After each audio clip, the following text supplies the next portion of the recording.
부터 7장까지는 예수님의 산상보훈을 기록하고 있다고 말씀드렸습니다. 이 산상보훈은 여호와 하나님이 이스라엘 백성들과 과거에 체결한 그 시내산 언약을 업데이트 시킨 것이지요. 예수님은 저희들에게 세상 사람들과는 비교할 수 없을 정도의 높은 삶의 수준을 요구하셨던 것입니다. 그래서 우리가 지난주에 마태복음 5장을 살펴봤는데 그 모든 성도들이 이 마태복음 5장, 특별히 그 팔복 그 내용대로 살아간다면 이 세상이 천국이 되지 않겠습니까? 천국이 따로 있는 것이 아니고 그냥 이 세상이 천국으로 변할 거예요. 그래서 예수님의 십자가의 은혜로 구원받은 모든 성도들은 이 예수님의 가르침을 마음에 새기고 순종하면서 실천하면서 살아야 돼요. 이것이 신앙생활에 관심이 되어야 되는 것이고 거기에 신앙의 열정을 불태워야 하는 것입니다. 그런 성도가 제대로 된 성도고 건강한 성도예요. 그리고 그렇게 살려고 하면은 그런 예수님의 가르침을 실천할 수 있도록 성령님께서 우리를 도와주시는 것입니다. 그래서 성령님의 별명이 보혜사 성령님, 우리를 돕는 자예요. 보혜사라는 말이 돕는다 그런 뜻이거든요. 그래서 성령님께서 감당할 수 있는 힘과 능력을 제공하시는 것입니다. 그리고 그렇게 살게 되면은 그런 성도는 하늘의 생명을 만끽하면서 권세 있는 삶을 살게 되는 것이죠.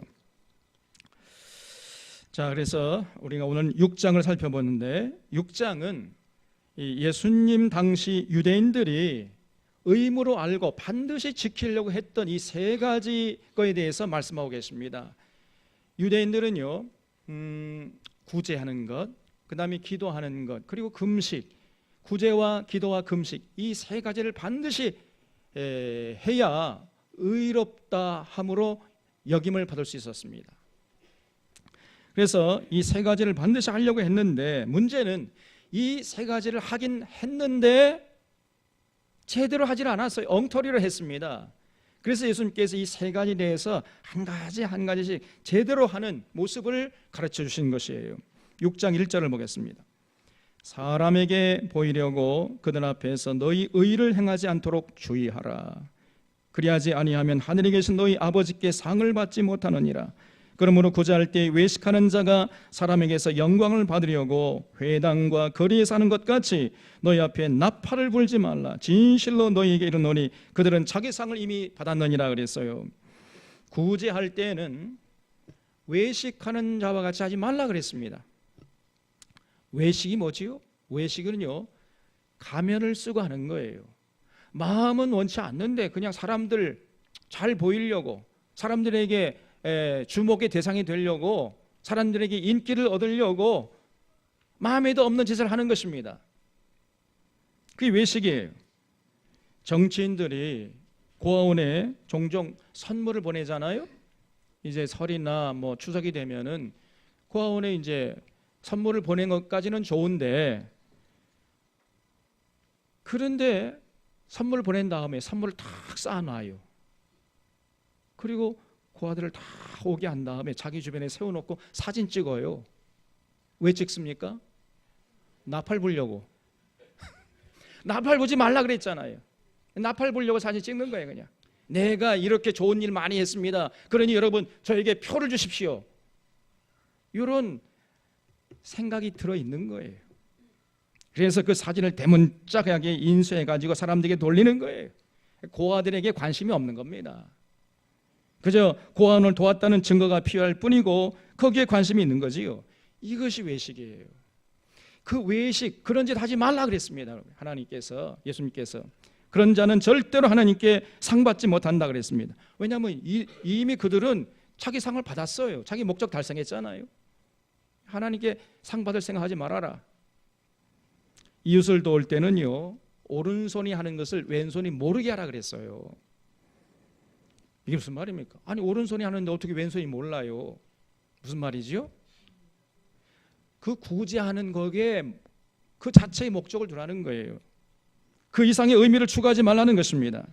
그런 자를 하나님이 기뻐하시고 은밀한 중에 보시는 하나님께서 은밀하게 갚아주시는 것이에요. 여러분, 은밀하게 구제하는 그 손길을 가진 자를 우리 하나님이 기뻐하시고요, 그런 자가 정말 복된 자고 결국 하늘의 상을 쌓는 자인 것입니다. 이렇게 구제하기 위해서는요, 구제의 개념을 조금 우리가 다시 생각해야 됩니다. 많은 사람들이 구제할 때 이건 내 것인데 내 것을 가지고 다른 사람들에게 내가 베푼다, 시혜의 개념을 가지고 구제해요. 그러면 안 됩니다. 내 것을 베푼다는 생각을 가지고 구제하면요, 반드시 교만하게 되어 있습니다. 그런 생각 가지고 하지 말라는 거예요. 그래서 당연히 받을 자에게 그들의 몫을 내가 나눠준다, 분배하고 배분한다는 이런 생각을 가지고 구제하라는 것입니다. 이것이 예수님의 가르침의 핵심인 것이에요. 그래서 절대로 내가 내 것을 내가 사람이 좋으니까 베풀어준다, 이런 생각을 가지면 안 돼요. 내가 저 사람이 받을 몫을 내가 더 많이 받아가지고 미안해서 내가 저 사람이 당연히 받을 몫을 내가 나눠준다, 분배한다, 이런 생각을 가지고 구제하라는 것, 이게 예수님의 가르침의 핵심인 것입니다. 이것을 잊지 마셔야 돼요. 5절을 보겠습니다. 또 너희는 기도할 때에 외식하는 자와 같이 하지 말라. 그들은 사람에게 보이려고 회당과 큰 거리 어귀에 서서 기도하기를 좋아하느니라. 내가 진실로 너에게 이르노니 그들은 자기 상을 이미 받았느니라. 너는 기도할 때 내 골방에 들어가 문을 닫고 은밀한 중에 계신 내 아버지께 기도하라. 은밀한 중에 보시는 내 아버지께서 갚으시리라 그랬어요. 예수님 당시 유대인들의 두 번째 의로운 일은 바로 기도하는 것이었는데, 또 이 기도하는 것이 또 엉터리예요. 또 오늘날 우리 한국교회도요, 기도 많이 합니다. 전 세계에서 아마 제일 기도 많이 하는 교회일 거예요. 근데 문제는 많이 하긴 하는데 그 많이 하는 기도가 엉터리예요. 여기에 문제가 있는 것입니다. 기도를 조금 해서 문제가 아니고 많이 하긴 하는데 잘못해서 문제가 되는 거예요. 여러분, 읽지 마셔야 돼요. 그래서 오늘 이 예수님의 가르침을 정말 우리가 심각하게 마음속에 새겨야 하는 것입니다. 여러분, 그래서 당시 유대인들은요, 기도할 때 회당과 큰 거리, 사거리 어귀에 서서 기도했어요. 왜 그랬을까요? 기도는 누구에게 하는 겁니까? 하나님께 하는 건데, 하나님께 하질 않고 하나님 들으라고 기도하는 것이 아니고 사람들 들으라고, 사람들에게 잘 보이려고 그렇게 기도했다는 것이에요. 이 사람들이. 예수님은 절대로 그런 기도하지 말아라, 이렇게 말씀하셨습니다. 진실로 기도하기를 원한다면 하나님께 기도하는 거 아닙니까? 그럼 어딜 가야 돼요? 골방에 들어가요. 골방에. 아무도 보지 않아도 하나님 보시잖아요. 골방에 들어가서 은밀한 중에 들으시는 하나님께 기도하라 그랬습니다. 그런 기도를 하나님이 들어주신다 그랬어요. 또 7절에 또 기도할 때 이방인과 같이 중언부언하지 말라. 거기 줄쳐 보세요. 중언부언하지 말라. 중언부언이 뭐예요? 중언부언. 중자가 거듭중이죠. 한 말 또 하고 한 말을 또 갖다 붙여요. 또 계속 똑같은 내용의 말을 반복하는 것입니다. 이 중언부언이에요. 그 중언부언하지 말아라. 그들은 말을 많이 해야 들으실 줄 생각하느니라. 왜 그러면 중언부언하는 거예요? 말을 많이 해야 하나님이 들으시는 분인 줄 생각하기 때문에 그렇게 한다는 거예요. 우리 하나님은 절대 그런 분이 아니시라는 것입니다, 여러분. 그러므로 그들을 본받지 말라. 구하기 전에 너희에게 있어야 할 것을 하나님 너희 아버지께서 아시느니라 그랬죠. 여러분, 이방인처럼 중언부언하지 말라 그랬어요. 그럼에도 불구하고 오늘날 많은 성도들이 중언부언합니다. 한 말 또 하고 한 말 또 같은 말을 계속 반복하는 거예요. 불교에서는요, 나무아미 관세음보살, 나무아미 관세음보살, 나무아미 관세음보살 끝없이 반복해요. 이거를 이 캐톨릭에서 그걸 딱 수용을 했습니다. 그래서 주기도문 100번, 주기도문 1000번을 암송하면 하나님께서 자기의 기도를 들어주시고 자기의 소원이 이루어진다, 아니면 또 자기가 진 죄를 다 용서받는다, 이런 생각으로요 주기도문을 100번 1000번 암송합니다. 그때 필요한 게 뭐예요? 묵주라는 게 있어요. 이 불교에서 하는 거예요. 묵주. 그거를 캐톨릭에서 수용해 가지고 요렇게 이제 그 콩알 여기 줄로 엮어 가지고요 요렇게 세면서 한 번, 두 번, 세 번 세면서 주기도문을 암송하는 거예요. 그러지 하지 말라 그랬어요. 기도가 미신으로 전락한 것입니다. 우리 하나님은 말을 많이 해야 들으신 분이 아니라고 그랬습니다. 우리 하나님은 우리가 구하기 전에 이미 우리에게 있어야 할 것을 아시는 분이라 그랬어요. 우리의 조그마한 신음에도 응답하시는 하나님이십니다, 여러분. 그런 하나님에게 말이 필요 없어요, 여러분. 말을 많이 해야 들으신 분이 아닙니다. 그래서 많은 교회 목회자들이 기도의 양을 채우래요. 자꾸 기도를 길게 하고 많이 하고 깊이 안 하는 것입니다. 잘못된 가르침이에요.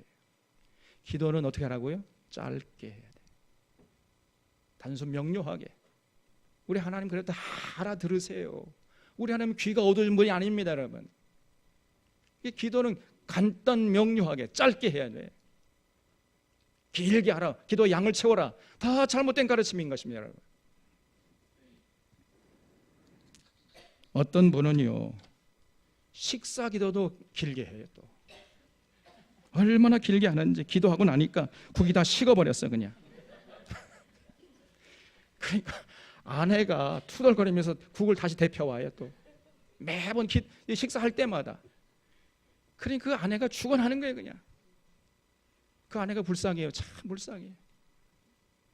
어쩌다가 그런 남자에게 시비 갔는지 그냥.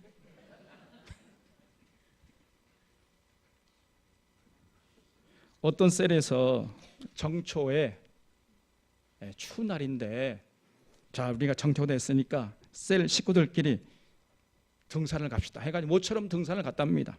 점심시간이 되어가지고 가져간 도시락을 펼쳐놓고 이제 보온병에 쌓은 국도 이렇게 덜어놓고 이제 기도하는, 이 셀장이 또 문제예요. 또 얼마나 기도를 오래 하는지, 그냥 고조선부터 시작해가 대한민국까지 5000년 역사를 섭렵하면서 기도하는데 다 기도하고 나니까 국이 얼어버렸어 그냥.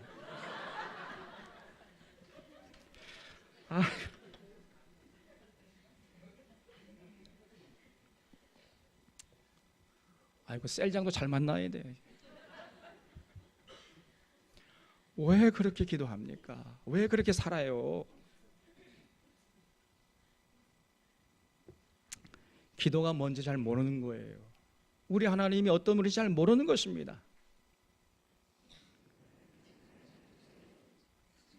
열심은 좋은데 이 하나님에 대한, 또 기도에 대한 생각이 잘못됐어요. 우리 하나님은 지각에 뛰어나신 분이십니다. 큰 소리로 기도할 필요도 없어요, 여러분. 그냥 조그만 소리로 기도해도 다 들으세요, 하나님이. 그러니까 주여 삼창할 필요도 없습니다. 우리 한국 교회가 자랑하는 게 주여, 주여, 주여. 목이 쉬어버려 그냥. 우리 하나님은 귀가 어두운 분이 아니세요. 다 들으십니다, 여러분. 주여 삼창 필요 없어요. 잘못된 가르침입니다.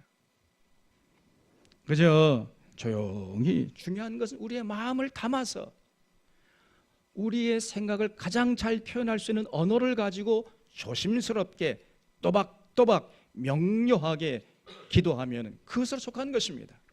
그럼 우리 하나님이 다 들으시고 응답하시는 하나님이신 줄로 믿으시기 바랍니다, 여러분. 9절 보겠습니다. 그러므로 너희는 이렇게 기도하라 그랬어요.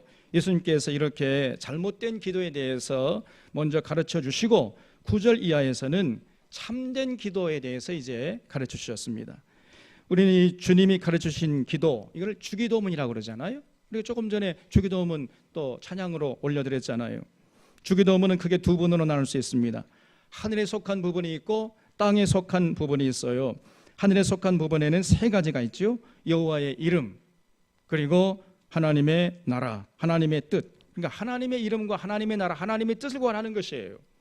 그리고 땅에 속한 부분도 세 가지가 있는데 일용할 양식을 위해서 기도하고 죄의 용서를 위해서 기도하고 시험에 빠지지 않도록 기도하라 그랬어요. 이 6가지가 성도들의 기도 제목이 되어야 한다는 겁니다. 그 이상 할 필요도 없고 그 이하 해서도 안 돼요. 그 이하도 그 이상도 아닙니다. 이 6가지 놓고 기도하면 그것은 족한 것이에요.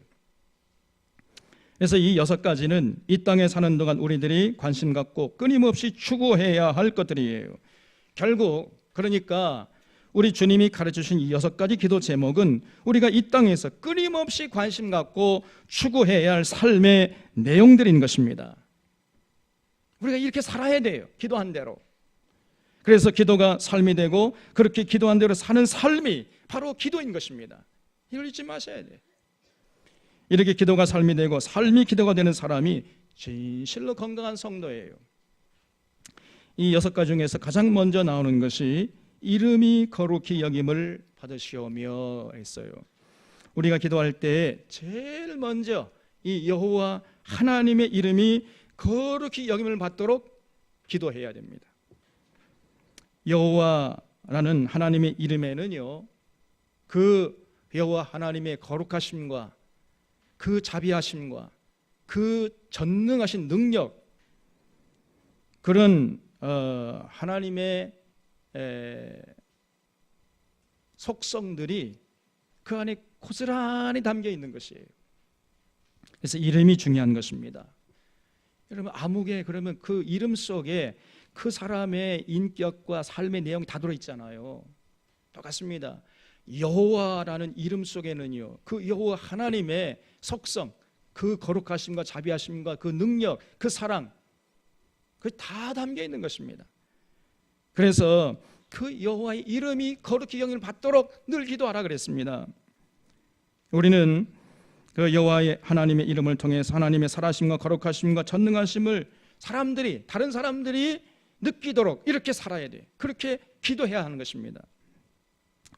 모든 성도들이 하나님의 이름이 거룩히 여김을 받도록 기도하고 그렇게 살아서 우리 삶을 보고 사람들이 하나님의 이름 들을 때마다 이 여호와 하나님 정말 대단하신 분이구나, 대단히 사랑이 많으시고 풍성하시고 자비로우시고 능력이 많으신 분이시구나, 이렇게 느끼도록 하라는 거예요. 그렇게 느끼도록 성도들이 살라는 것입니다. 그래서 바울의 말대로 우리가 그리스도의 향기, 그리스도의 편지 아닙니까? 그래서 우리의 삶을 통해서 하나님의 이름이 사람들에게 거룩히 여김을 받도록 그렇게 우리가 기도하고 살아드려야 돼요. 기도가 삶이 되어야 됩니다. 삶이 그 자체가 기도인 것이에요. 10절을 보겠습니다. 나라가 임하옵시며 뜻이 하늘에서 이루어진 것 같이 땅에서도 이루어지이다 그랬죠. 성도는 모름지기 하나님 나라가 이 땅에 임하도록 하는 것이 삶의 관심사가 되어야 하고 하나님 나라가 이 땅에 임하도록 그렇게 또 살아야 돼요. 그렇기 위해서는 먼저 이 하나님 나라가 어떤 곳인지를 우리가 알아야 됩니다. 많은 사람들이 하나님 나라에 대해서 자꾸 오해를 해요. 하나님 나라는 이 땅에서 우리가 누릴 수 없는 거야. 하나님 나라는 이 땅에서 누릴 수 없고 죽어서 장차 우리가 죽게 되면 가게 될 영원한 어떤 우주 공간의 미지의 나라야, 이렇게 생각합니다. 굉장히 그거는 잘못된 생각이에요. 예수님이 공생애 내내 가르치신 하나님의 나라는 그렇지 않습니다. 예수님께서 마태복음 13장 31절에서 이렇게 말씀했어요. 천국은 마치 사람이 자기 밭에 갖다 심은 겨자씨 하나를 같다 그랬습니다. 이 겨자씨는 모든 씨보다 작은 것이지만 자란 후에는 나물보다 커서 나무가 되매 공중의 새들이 와서 그 가지에 깃들이느니라 그랬어요. 여러분요, 이 천국은 겨자씨 하나 같다 그랬어요. 이런 겨자씨 보셨어요?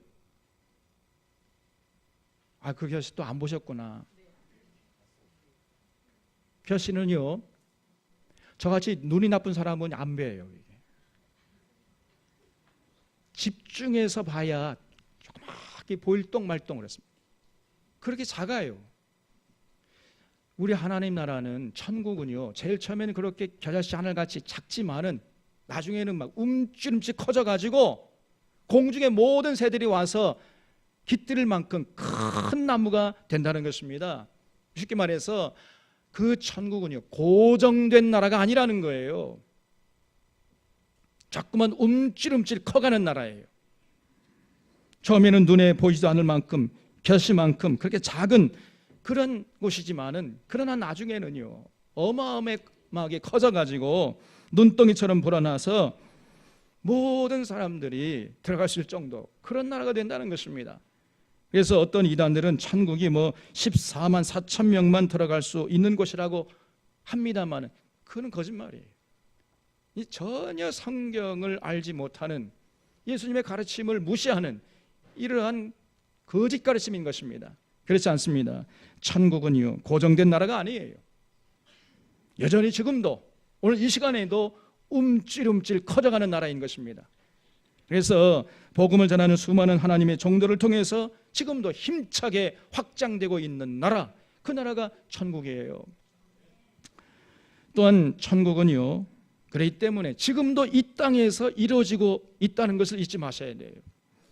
공생애 동안에 어떤 바리새인들이 예수님께 나와서 물었어요. 예수님, 그 천국이, 그 하나님 나라가 언제 어느 때에 임하겠습니까? 이렇게 물었습니다. 예수님께서 그 물음에 그 하나님 나라는 볼 수 있게 임하는 것이 아니다. 하나님 나라는 여기 있다 저기 있다 하지 못한다. 하나님 나라는 너희 안에 있느니라. 이렇게 말씀해 주셨습니다. 여러분, 하나님 나라가요, 눈으로 볼 수 있게 임하는 그 장소나 공간이 아니라는 거예요. 하나님 나라는 너희 안에 있다 그랬습니다. 이 너희 안에 있다고 할 때 그 너희 안이란 말은 영어로 하면 인유가 아니고 어몽류예요. 어몽류, 너희들의 인간 관계 속에, 그게 어몽이란 뜻이잖아요. 거기에 하나님 나라가 임한다 그랬어요. 우리들이 하나님 말씀으로 인간관계를 맺어가면 그 인간관계 속에 천국이 임한다는 거예요. 우리들의 가정에서 하나님 말씀에 전적으로 순종하고 살아가면 우리의 가정이 뭐가 돼요? 천국이 되어버려요. 직장에서 온전히 하나님의 가르침에 순종하며 살아가면 직장이 천국이 되어버려요. 우리들이 친구를 사귈 때 하나님 말씀에 전적으로 순종하면서 친구를 사귀면 그 우정 속에 하나님 나라가 임한다는 것입니다. 그러니까 천국을 다시 정의하면, 천국은 어떤 곳이냐? 하나님이 다스리시는 나라예요. 우리가 이 땅에 사는 동안에 전적으로 하나님의 다스리심을 받고 살아가게 되면요, 그러면 우리가 가는 어떤 곳이라 할지라도 그 가정이면 가정이 천국이 되어버리고, 직장이면 직장이 천국이 되어버리고, 우리가 인간관계 속에서 친구들을 그렇게 사귀면 그 우정 속에 천국이 임하는 것입니다. 그래서 이 땅에서도 우리가 천국을 맛볼 수 있다는 것입니다. 그래서 아까도 말씀드렸습니다마는 세상 모든 사람들이 이 예수님의 산상보훈대로 살아가면은요, 이 세상이 천국이 되지 않겠습니까? 여러분, 원수를 사랑하라 그랬는데 그 말씀대로 우리가 원수를 사랑해봐요. 오리를 가자면 심리를 가져라, 그 말씀대로 오리를 가자고 하면은 마지못해서 오리까지 가지고 마는 게 아니라 심리까지 가져버려. 그냥 속옷을 달라 하면 겉옷까지 내줘버리고, 오리변 뺨을 치면 왼뺨 쳐 이렇게 내줘봐요. 그러면 거기가 천국이 되지 않겠습니까? 그 이상의 어떤 천국이 있겠어요? 천국이 또 다른 곳에 있는 것이 아니고 거기가 바로 천국인 것이에요. 그래서 이런 천국을 맛본 자들이, 이런 천국을 맛본 자들만이 죽게 되면 영원한 천국에 가게 되는 거예요. 이 땅에서 천국을 맛보지 못한 자는 죽어서 천국 못 갑니다. 여러분, 아니 이 땅에서 천국 맛보지 못한 자가 어떻게 죽어서 천국 갈 수 있단 말이에요? 말이 안 되는 것입니다. 많은 성도들이 천국은 이 땅에서 누릴 수 없고 죽을 때 비로소 가게 될 나라, 이렇게 생각해요.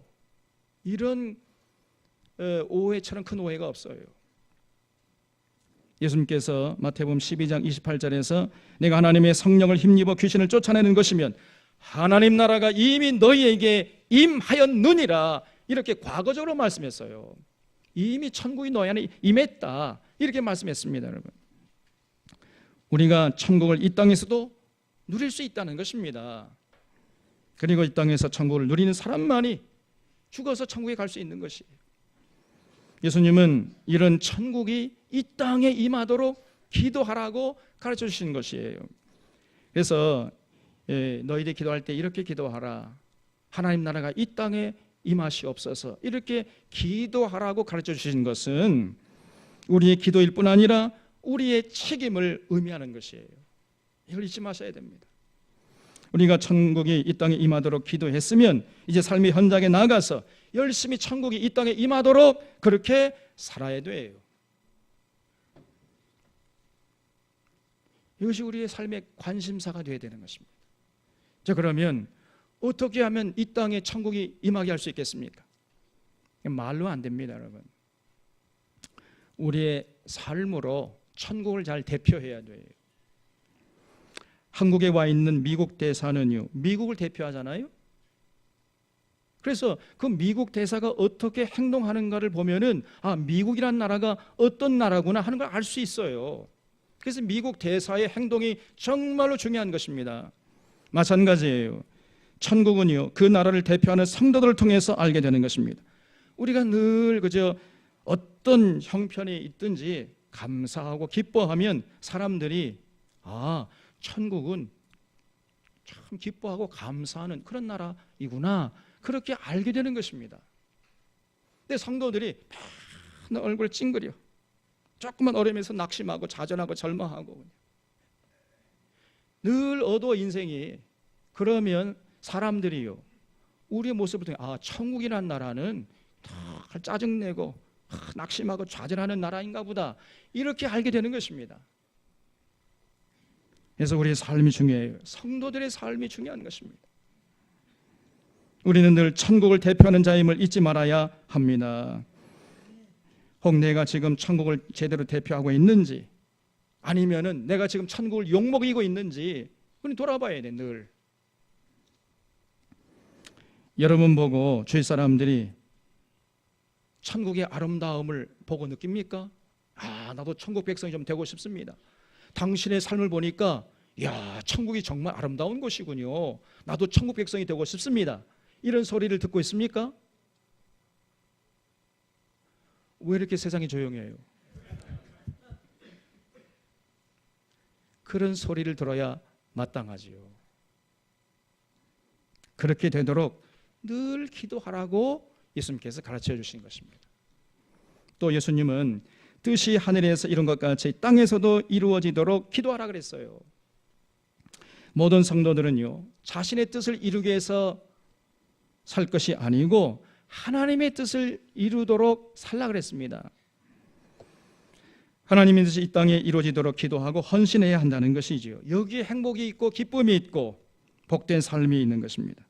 예수님은 그렇게 살았어요. 정말로 십자가를 지시기 전에 겟세마네 동산에서 땀방울이 핏방울이 되도록 기도했잖아요. 기도할 때 어떻게 기도했습니까? 주님, 제가 이 잔을 마시지 않고 어떻게 넘어갈 수 있는 방법이 없습니까? 그러나 내 뜻대로 하지 마옵시고 아버지의 뜻대로 하시옵소서. 이렇게 기도했어요. 예수님은 그 죽음을 앞에 놓고서도 자신의 뜻을 구하는 것이 아니라 하나님 아버지의 뜻을 구했습니다. 언제나 예수님은요, 하나님의 뜻이 우선이었어요. 하나님의 뜻이 이 땅에 이루어지는 것이 예수님의 소원이었던 것입니다. 그래서 그 하나님의 뜻이 내게 불리해도 그 하나님의 뜻을 구했어요. 내게 유익하면 취하고 불리하면 버리고 외면하고, 그런 삶이 아니었습니다. 아무리 어렵고 힘들어도 그것이 하나님의 뜻이라면 기꺼이 그 뜻을 받아들였어요. 내게 아무리 유익이 있다 할지라도 그것이 하나님의 뜻이 아니라면 철저하게 거부했던 것입니다. 이것이 예수님의 삶이었어요.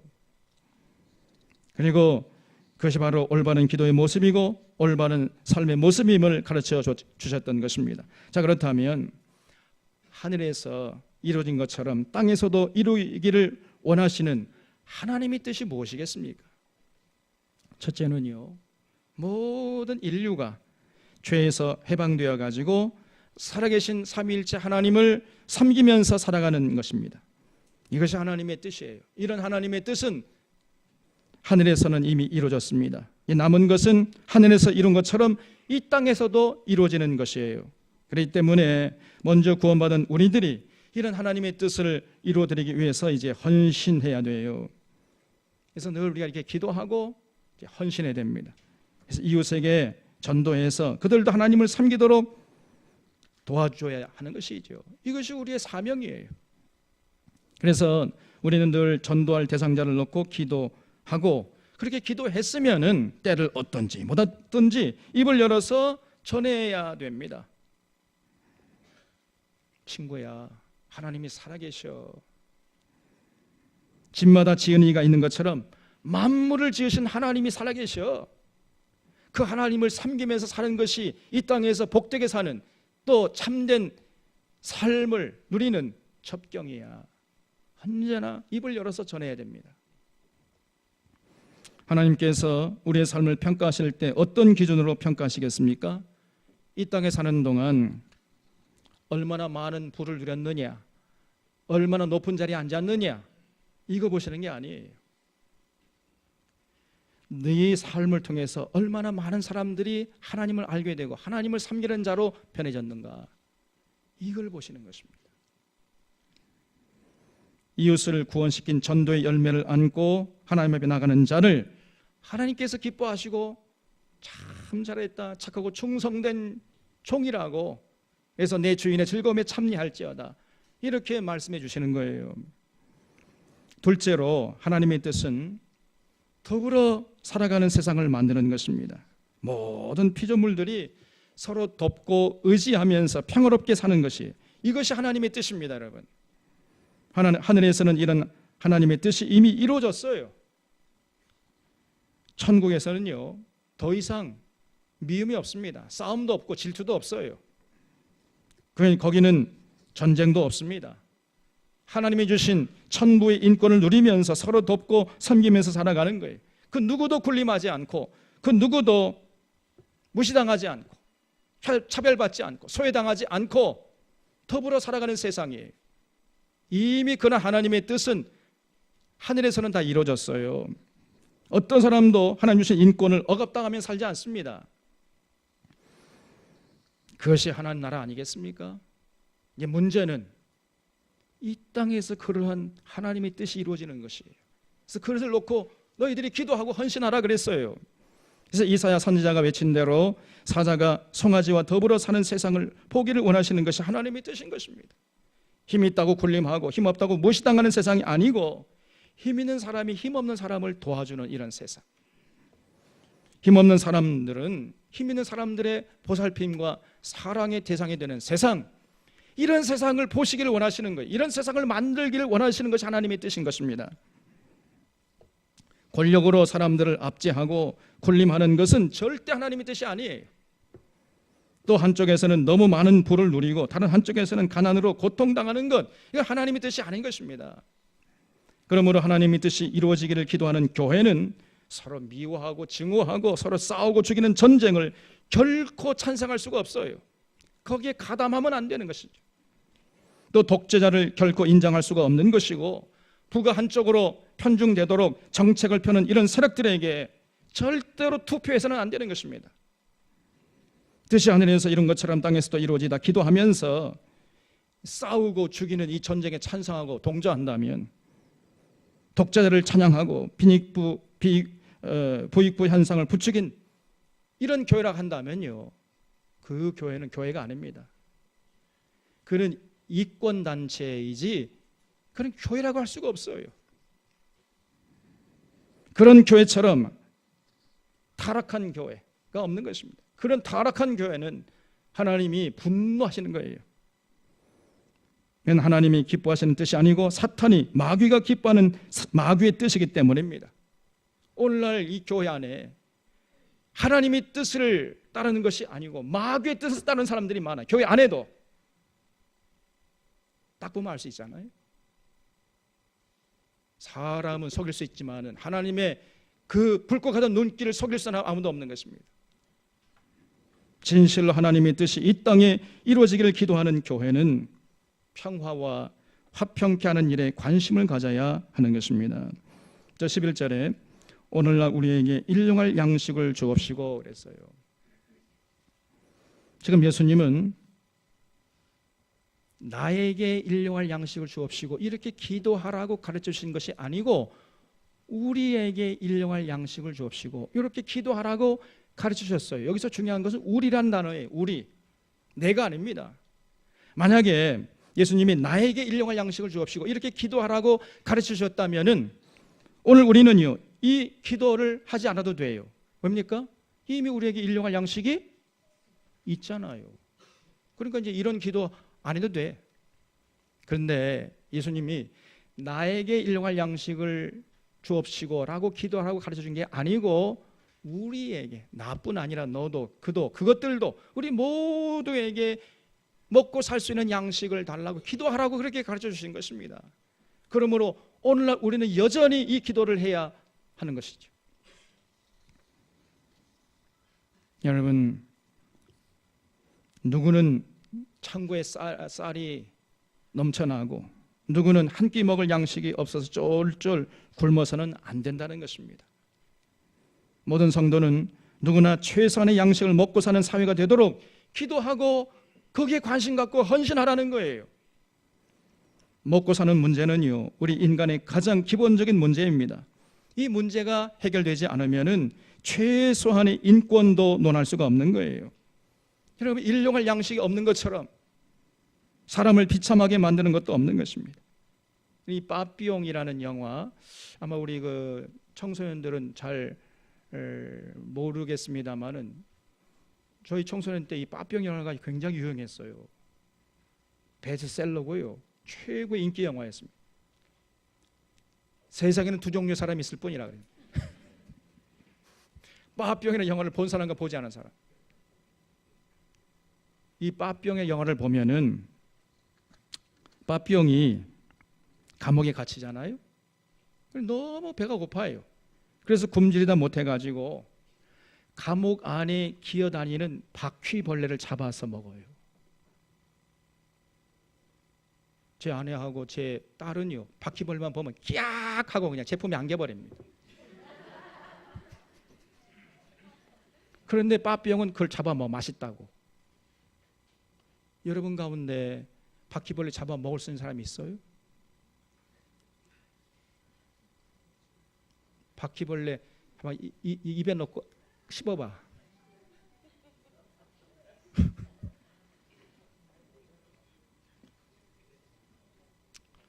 그 정도로 이 식욕이 무서운 겁니다. 며칠 굶어봐요. 바퀴벌레 없어서 못 먹어요, 여러분. 먹고자 하는 욕망은 이토록 무서운 것입니다. 끼니 때가 돌아오는데 먹을 양식이 없어 보세요. 이것처럼 사람을 비참하게 하는 것도 없는 것입니다. 그래서 나 혼자 줄일 때는 그래도 괜찮아요. 근데 끼니 때마다 그 어린 새끼들이 엄마 배고파 밥 좀 줘. 그럼 눈에 피눈물이 흐르는 것입니다. 이 망할 놈의 세상, 어서 이 세상이 좀 망했으면 좋겠다, 이런 말이 그냥 나오는 거예요. 이처럼 굶는다는 것은요 비참한 것입니다. 식욕은 인간의 원초적인 욕망이요, 그러므로 그 욕망은 반드시 보장되어야 되는 거예요. 지금 예수님의 가르침은 바로 그런 원초적인 그 욕망이 해결되도록 너희들이 기도하고 앞장서서 헌신하라, 이렇게 가르쳐 주시는 거예요. 누구는 배불리 먹고 누구는 쫄쫄 굶는 이런 세상이 되지 않도록 기도하라는 것입니다. 그리고 헌신하는 거예요. 우리는 주기도문을 들을 때마다 어려운 처지에 있는 사람들 위해서, 그들의 일용할 양식을 위해서 힘쓰기로 다짐해야 되는 것입니다. 내 가정에 먹을 것이 있다고 해서 우리는 뭐 10년 먹을 양식이 창고에 쌓여 있다, 좋다, 하나님의 축복이다, 이게 천박한 인생이에요. 이웃의 굶주림을 잊어버린다면 그런 사람은요 신앙인이라고 할 수가 없어요. 그 사람은 주기도문을 드릴 자격도 조차 없는 것입니다. 우리가 참 사회의 부가 한쪽으로 편중되지 않도록 해야 할 책임이 성도에게 있다, 교회에게 있다는 사실 잊지 말아야 돼요. 지금 우리나라는요, 세계에서 가장 빠른 속도로 빈부격차가 나는 나라입니다. 세계에서 가장 빈부격차가 큰 나라가 어느 나라겠어요? 미국이죠. 두 번째 나라는 그 이름도 찬란한 대한민국. 우리나라가 세계에서 2등이에요. 이것도 급격하게 지금 부익부 현상이 벌어지고 있는 것입니다. 소위 말해서 고소득층들과 저소득층 차이에 소득 차이가 너무 많이 나는 거예요. 그래서 가진 자들은 날마다 부자가 되고 서민들은 새벽부터 밤 늦게까지 뼈 빠지도록 일을 해도 입에 풀칠하기 힘든 이런 세상이 지금 되어가고 있는 것입니다. 엄마 아빠가 새벽부터 밤 늦게까지 일하러 나가고 아이들은 엄마 아빠의 얼굴조차 볼 수가 없어요. 그러니 어떻게 가정이 건강할 수 있겠습니까? 어떻게 자녀들을 올바로 건강하게 키워낼 수가 있겠어요? 이게 굉장히 큰 사회 문제가 되는 것입니다. 그래서 부가 세습되고 가난이 세습되는 이런 세상은 악한 세상이에요. 악한 나라예요. 하나님은 그런 세상, 그런 나라를 가만두지 않습니다. 반드시 심판하시는 거예요. 우리가 구약 성경을 통해서 끊임없이 보지 않았습니까, 여러분? 반드시 그런 사회를 심판하시는 것입니다. 그래서 예수님께서 그런 나라, 그런 세상이 되지 않도록 기도하고 헌신하라고 가르쳐 주신 것이에요. 그런 악한 세상이 되지 않도록 관심 갖고 기도하고 헌신하는 것이 바로 교회의 책임이다. 이렇게 지금 깨우쳐주고 계시는 것입니다. 12절 말씀 보겠습니다. 우리가 우리에게 죄 지은 자를 사해 준 것 같이 우리 죄를 사해 주옵소서. 이렇게 기도하라고 가르쳐 주셨어요. 이 말은 우리가 우리에게 죄 지은 자를 용서해 주겠으니 하나님도 우리가 지은 죄를 용서해 주시옵소서. 이렇게 기도하라는 말이에요. 예수님은 지금 하나님 앞에 나아가서 용서를 빌려 할 때 먼저 이웃의 죄를 용서하고 나오라고 말씀하신 것입니다. 이웃을 용서한 자가 하나님 앞에 나아가서 자신의 용서를 빌 수 있다는 거예요. 하나님께 용서 빌기 전에 이웃을 용서하고 나오라는 것입니다. 이게 중요하다는 거예요. 이렇게 예수님께서 용서의 중요성을 강조해 주셨어요. 여러분, 이 사실 용서가 쉽지 않습니다. 저도요, 정말 용서하는 게 쉽지 않아요. 내게 고통을 안겨준 사람, 내게 손해를 준 사람, 나를 비난하고 모함하는 사람, 그 사람을 용서하라고 그랬어요. 예수님께서 뭐라고 그랬죠? 몇 번 용서하라 그랬습니까? 70번씩 7번이라도 용서하라 그랬어요. 그러면 몇 번이에요? 70번씩 7번, 그러면 77에 40, 490번 용서하는 얘기겠습니까? 아니지요.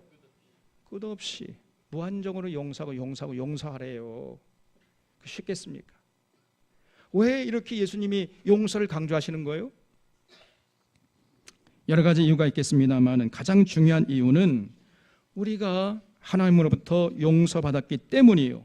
우리가 용서하지 않으면 이웃을, 그러면 우리가 하나님께 나가서 우리의 죄를 용서받을 수 없기 때문이라는 거예요. 예수님께서 14절 쭉 넘어가서 14절 이하에서 이렇게 말씀했습니다. 너희가 사람의 잘못을 용서하면 너희 하늘 아버지께서도 너희 잘못을 용서하시려니와 너희가 사람의 잘못을 용서하지 아니하면 너희 아버지께서도 너희 잘못을 용서하지 아니하시리라 그랬어요. 우리가 이웃을 용서해야 할 이유가 바로 여기에 있다는 것입니다. 우리는 하나님으로부터 용서받은 사람이잖아요. 그런데 그 용서가 보통 용서가 아니에요. 하나님은 우리를 용서하기 위해서 독생자 예수 그리스도를 보내셔가지고 십자가에서 비참하게 죽게 하셨습니다. 허물과 죄로 죽었던 우리를, 마귀의 종노릇하면서 살던 우리들을 용서해 줬잖아요. 이런 하나님의 사랑을 받았으면 이제 우리가 이웃을 용서할 차례라는 거예요. 자기는 하나님께 그런 용서를 받았으면서 자기는 이웃이 자기에게 진 죄를 용서하지 않는다. 그러면 이거는 넌센스잖아요. 모순되잖아요. 만약에 그렇다면요, 하나님이 그 사람을 용서하지 않을 것이라는 것입니다.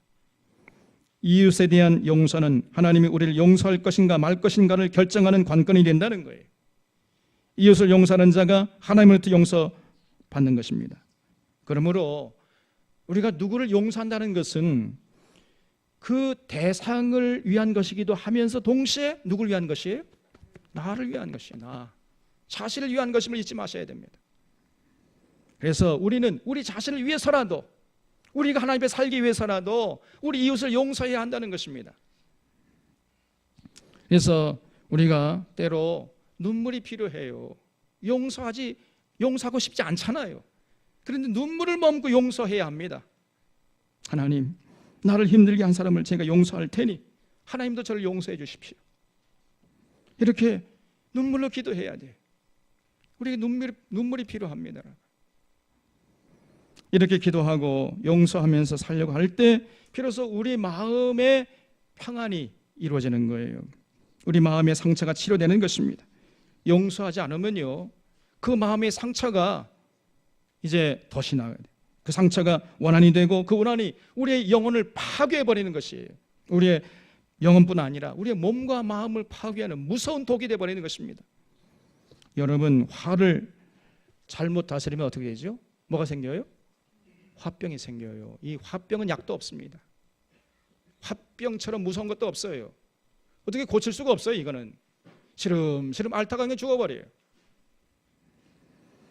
이 화병은요, 우리 영혼은 물론 우리 육체와 우리 인생을 파멸시키는 무서운 힘을 가지고 있는 것입니다. 그러므로 우리는 하루속히 이 마음속의 분노를 토설해버려야 돼요. 그 방법이 뭡니까? 예수님의 이름으로 이웃을 용서하는 거예요. 내가 예수 그리스도의 이름으로 아무개를 용서하노라, 그냥 선포해버려요. 그냥. 여러분, 혹시 우리 가운데 마음속에 원통함을 안고 사는 성도가 있습니까? 이웃에게 받은 마음의 상처를 안고 원망과 미움과 분노로 살고 있습니까? 그러면 오늘 해가 떨어지기 전에, 오늘이 지나가기 전에 여러분 그 마음속에 원망과 증오를 예수님의 이름으로 다 씻어버리기를 주님의 이름으로 부탁을 드립니다. 여러분, 내가 아무개를 용서하노라 선포해버리세요. 예수님께서 이런 모습 7번이라도 용서하는 말씀을 기억해야 됩니다. 이것을 위해서 기도하고 이렇게 살라고 명령하셨음을 기억하시기를 바랍니다. 13절을 보겠습니다. 우리를 시험에 들게 하지 마옵시고 다만 악에서 구하시옵소서 그랬어요. 이 기도는요, 마귀가 우리를 유혹할 때 그 유혹에 빠지지 않도록 기도하는 내용이에요. 우리가 어떻게 마귀가 우리를 유혹할 때 그 유혹에 빠지지 않을 수 있겠습니까? 그것은 마귀의 계략을 분명히 아는 것에서부터 시작됩니다. 지피지기면 백전백승이라 그랬잖아요. 대부분의 사람들은요, 우리를 시험에 들게 하려는 마귀의 계략을 잘 알지 못해요. 태초 이래로 마귀가 즐겨 사용하는 무기에는 세 종류가 있습니다. 하나님께서 사도 요한을 통해서 이렇게 요한 1서에서 말씀했어요. 이 세상이나 세상에 있는 것들을 사랑치 말라. 누구든지 세상을 사랑하면 아버지의 사랑이 그 속에 있지 아니하니 이는 세상에 있는 모든 것이 육신의 정욕과 안목의 정욕과 이생의 자랑이니 다 아버지께로 쫓아온 것이 아니요 세상으로부터 쫓아온 것이니라 그랬습니다. 육신의 정욕, 안목의 정욕, 이생의 자랑, 이 세 가지가 마귀의 무기예요. 이 세 가지 무기를 자유자재로 사용하면서 수많은 성도들을 유혹하는 것입니다. 대부분의 사람들은요, 그 세 가지 유혹에 그냥 넘어가 버려요. 속절없이 나가 버립니다. 그냥 마귀가 맞춤 처방으로 사람들의 약점을 집요하게 물고 늘어지기 때문입니다. 돈을 사랑하는 사람은요, 돈으로 유혹하는 거예요. 가룟 유다가 돈을 사랑했잖아요. 그러니까 가룟 유다에게는 돈을 가지고 접근한 거예요. 너 예수님 팔면은 은 30냥 받을 수 있어. 알았어? 알간 이거 사? 그러니까 그냥 거기 넘어가 버려요. 미색을 좋아하는 삼손은요, 미색으로 유혹했던 것입니다. 이와 같이 사람마다 약점이 있고 마귀는 그것을 집요하게 물고 늘어지는 거예요. 그래서 어떤 사람은요, 물질에 약해요. 물질을 들이대면 그냥 넘어가 버립니다. 또 어떤 사람은요, 명예를 그렇게 추구해요. 그런 사람에게는 마귀가 명예로 유혹하는 것이죠. 어떤 사람은 세상 부귀 영화나 쾌락에 또 약점을 갖고 있어요. 그런 사람에게는 마귀가 또 그렇게 접근하는 것입니다. 어떤 사람은요, 입 논리를 그렇게 잘해요. 그냥 말 좀 그만해야 되는데 말을 멈추지를 않아요. 말하기를 좋아해, 이 사람은. 또 그 사람은요, 마귀가 그 말하기를 좋아하는 그 약점을 가지고 또 유혹하는 거예요. 그래서 수군거리기를 좋아하는 것입니다. 어떤 사람은 명예를 좋아하고 어떤 사람은 또 외모를 자랑해요. 마귀는 이런 개인의 약점들을 면밀히 주시하면서 은밀히 접근하는 거예요. 그래가지고 육신의 정욕, 안목의 정욕, 이성의 자랑, 이걸 자꾸 부추기는 겁니다. 그러면 대부분의 사람들은요, 썩은 통나무처럼 그냥 넘어가 버립니다. 썩은 통나무가 어떻게 쓰러지죠? 속절없이 쓰러져. 그냥 시시때때로 다가와서 육신의 정욕과 안목의 정욕과 이성의 자랑을 부추기는 이 마귀 유혹에 그냥 넘어가 버리는 것입니다. 그러므로 예수님께서 우리를 시험에 들게 하지 마옵시고 다만 악에서 구하시옵소서, 이 기도를 너희들이 끊임없이 이 땅에 사는 동안 계속하라, 이렇게 가르쳐 주셨어요. 우리 모든 성도는 이 기도를 드리면서 마귀가 시험할 때 예수님처럼 이거 대적을 해야 됩니다. 사탄아, 썩 물러가라. 오직 나와 내 집은 여호와 하나님만을 섬기겠노라, 이렇게 외쳐야 돼요. 우리 샤론의 교우들이 이렇게 보배로운 예수님의 가르침을 늘 마음에 새기면서 기도하고 이 기도가 삶이 되는 멋진 인생들 다 되시기를 바랍니다. 기도하겠습니다. 고마워.